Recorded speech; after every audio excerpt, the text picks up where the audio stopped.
Hello wrestling fans, the Wrestling Wizard here, and welcome to Wizard Watch. Now in today's show we're going to take a look at the good, the bad and the damn right wizardry moments from the 7th ever WWE Payback. This show delivered, it was fire. There's so many moments I want to put in my wizardry pick, which I can't, but there's so many good moments and we'll cover those in a moment.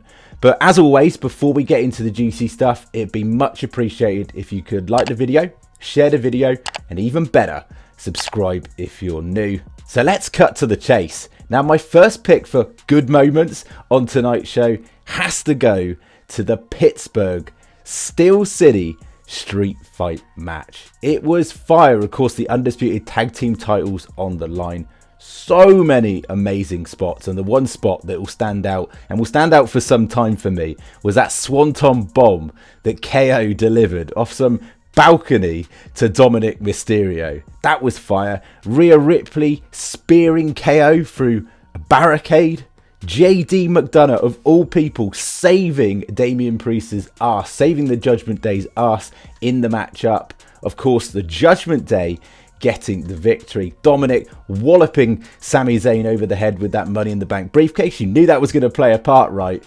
And just the visuals throughout this whole entire match with KO and Sami in hockey gear, chasing down JD members with those sticks. Is that what they're called? Hockey sticks? I have no idea, right? I never watch hockey, but those visuals were just something I'll never forget. It was action-packed, but as I said, Dominic Mysterio walloping Sami Zayn over the head with the briefcase, and of course Judgment Day picking up the W. And how cool those visuals with Judgment Day at the end of the ramp with all of the belts. I got kind of WWE Evolution vibes at Armageddon 2003 when of course they had all of those belts. Smashing match, loved every second of it. It was a prediction we actually got right on the channel. We almost had a clean sweep. And I'll share my annoyance at one match that costed that. But overall, this would have been my wizardry pick if it weren't for another match on the card, which we'll get through to in a moment. Next up, we got to talk about the Grayson Waller effect. Something didn't smell right in the air when you knew Cody Rhodes had volunteered to go on the show. Because why would you volunteer to be on a show with Grayson Waller on it? I mean, he's literally an egomaniac. A very awesome heel, by the way. But at the same time, like, why would Cody go on there? And we found out because we got a returning Jey Uso of all people. He's only been off WWE TV since, what, mid-August? Just before mid-August? And now he is back because Cody has confirmed that Jey Uso is now on Raw. Now, I think you'll probably agree with this. It's safe to assume they're keeping Jey and Jimmy as separate as they can until down the line, where they will reignite that storyline again. And I'm pretty confident that Jimmy and Jey will take on one another at WrestleMania, and having them on separate brands enables both the wrestlers to have fresh new feuds along the way, while sort of continuing that Bloodline storyline arc on SmackDown. But the big question I've got is Cody Rhodes striking this deal, right? From a pure, like, politics standpoint, if you like. There's definitely some politics involved in this, right? Is Cody Rhodes going to go the other way? Because he mentioned things going down on SmackDown that didn't sit very well with him. So is Rhodes going to go over to SmackDown, potentially? Now, of course, you can't talk about WWE Payback without talking about John Cena. And of course, we got John Cena and The Miz going back and forth. Miz referred to John Cena as someone who's approaching 50, who still dresses like a Teletubby. Now, did we see John Cena, or did we just see a floating cat with someone dressed as a Teletubby? I'll leave that to you. But overall, a really good throwback. Of course, The Miz and John Cena fought each other at WrestleMania, and The Miz will always remind you of that, of course, getting a victory over John Cena. But what was really compelling is John Cena announced that he was going to be the special guest referee in the matchup between LA Knight and The Miz, which of course the megastar won. Also, nice subtle little like put over from John Cena at the end of that match as well, acknowledging LA Knight as well. And this served the purpose of just heating up LA Knight even more so. Now, I'm looking out of Payback and thinking, who is LA Knight going to potentially be in a feud with? I'd like to see him in a feud with Austin Theory.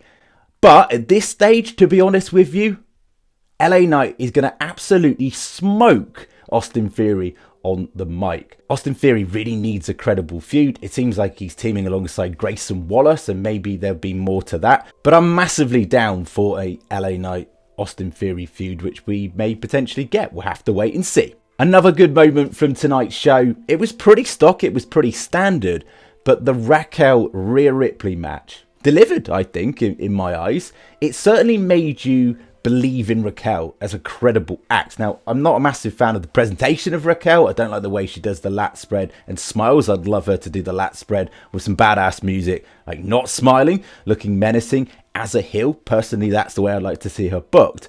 But the match delivered. The fact that it went nearly 18 minutes showcased Raquel. And if you look at Raquel in general, at 6 foot, built like an absolute truck, you could argue she's the only credible act to oppose Rhea Ripley at the moment, because everybody who faces Rhea Ripley leading up to this point has been absolutely buried. They've been squashed in a matter of minutes. And so I like that you've got this credible opposition. You've got layers within this storyline and it can continue. But we can't really complain about the result. Of course, Rhea Ripley delivering the Riptide, Dom sort of snaking his way, getting involved. But he did get slammed for his efforts, to be fair. So it keeps Raquel looking strong. Of course, it continues the momentum with Rhea Ripley. And I love the China-inspired ring gear as well. Obviously, China was a massive inspiration for many women within the roster. And I can just imagine her being a huge inspiration for Rhea Ripley. But Rhea Ripley is killing it. She just got so much swagger and confidence. Got no complaints here. Now that brings us on to our final good moment from tonight's show. I expected this to deliver, to be fair, mainly due to the build that Nakamura has had. Of course, Shinsuke Nakamura versus Seth freaking Rollins for the World Heavyweight title. It was a simple match which delivered. It had its moments, it had its spots. It sort of showcased the more vicious side of Shinsuke Nakamura. Those kicks, like every time I just think, ouch, every time he delivers them, especially when he delivers them to the back of Seth Rollins. It certainly feels like this feud isn't over, even though Seth Rollins got the victory. Did you fully expect there to be Damian Priest's music at the end of the match? Because I did. I thought, hang on a minute, is he going to cash in? But when they won the tag titles, I thought they're either going to win the tag titles Judgment Day, or Damian Priest is going to cash in on Seth Rollins. At this stage, didn't feel it was right, didn't predict it. I just thought Seth Rollins will win and they'll leave it at that, and they'll potentially continue this Nakamura feud. The way Nakamura sort of stood on the outskirts of the ring makes me believe that this isn't over. There's plenty more meat on the bones, and Nakamura is going to stoop to even lower levels to take that title from Seth. And I'm down for it, to be honest with you. I thought overall, it just delivered. It was a good match. No fault. Now, I just have one critique from tonight's show. And I have to be really picky here, because overall this show delivered. It really did. It's not necessarily a bad moment, because I enjoyed the matchup between Austin Theory and Rey Mysterio. Kudos to Rey Mysterio getting the victory, beating Austin Theory, remaining the United States champion, and the LWO seemingly all on his side at this moment. But watch out for Santos Escobar. That's all I've got to see. So happy for Rey and all of that. Like, I love the way he reversed the A-Town down into this cheeky pin and got the victory. Like, yep, happy with that. But it was just WWE with these advertising matches. I hate seeing, what is it, Cinnamon Toast or whatever the heck it is in the background. I just think it cheapens the match. And I totally get it. They want to throw these advertisements out there. But for me, it just sort of spoils the moment of a match which I was really invested in. But damn you, Rey Mysterio, for destroying our clean sweep on the predictions. Because I did predict a title change here with Austin Theory winning. I thought LA Knight would be next in line, and then you get that feud for the United States title. But it seems that's not the direction they're going in at the moment. And that's cool. Like, I'll be interested to see how this storyline arc with the LWO plays out between Rey Mysterio and Escobar. You got to think Escobar's going to want a shot at that title, right? Because he did win the United States Championship qualification tournament, and Rey took his place. And that brings us on to my Wizardry moment, my Wizardry pick. I'll be interested to hear what your Wizardry picks are from tonight's show.